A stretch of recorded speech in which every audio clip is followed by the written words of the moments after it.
Morning everyone, কেমন আছো তোমরা সবাই? আশা করি ভালো আছো। আর আমিও কিন্তু খুব খুব খুব ভালো আছি। তোমাদের সকলের ভালোবাসা আশীর্বাদে আমি তোমাদের ভালোবাসার প্রীতি। আর এত ঘামছি, দেখো কি গরম।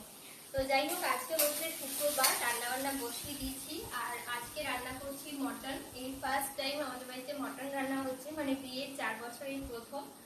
তো জানি না কেমন হবে, কারণ আমি মটন রান্না করতে একদমই পারি না। মটনটা আর কি মানে কোনো আয়ত্তে আসে না যে কিভাবে কি করব না করব। তো যাই হোক, তোমাদের দাদা হেল্প করবে। তাছাড়া কালকে মাকে জিজ্ঞেসও করেছি কতটা কি দিতে হবে, কি মশলা। তো এখানে দেখো, এখানে এখন রান্না করছি পেঁয়াজ, মানে পেঁয়াজটাকে ভাজা করছি। এখানে দেখো আলু ভেজে রেখেছি।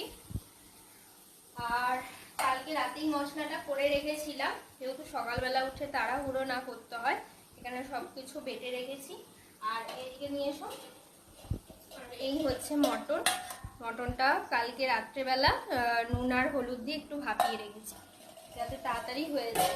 তো এটাই আজকে দুপুরের মেনু। তাছাড়া একটু করলা ভেজেছি। তো দেখি কেমন রান্না হয়। যদি মানে ঠিকঠাক হয়, ঠিকঠাক করার চেষ্টা করবো। তাছাড়া হেল্প করবে, তোমাদের সঙ্গে অবশ্যই শেয়ার করবো। তো চলো রান্না বান্না কমপ্লিট করি। প্রচুর গরম পড়ছে, পরে আবার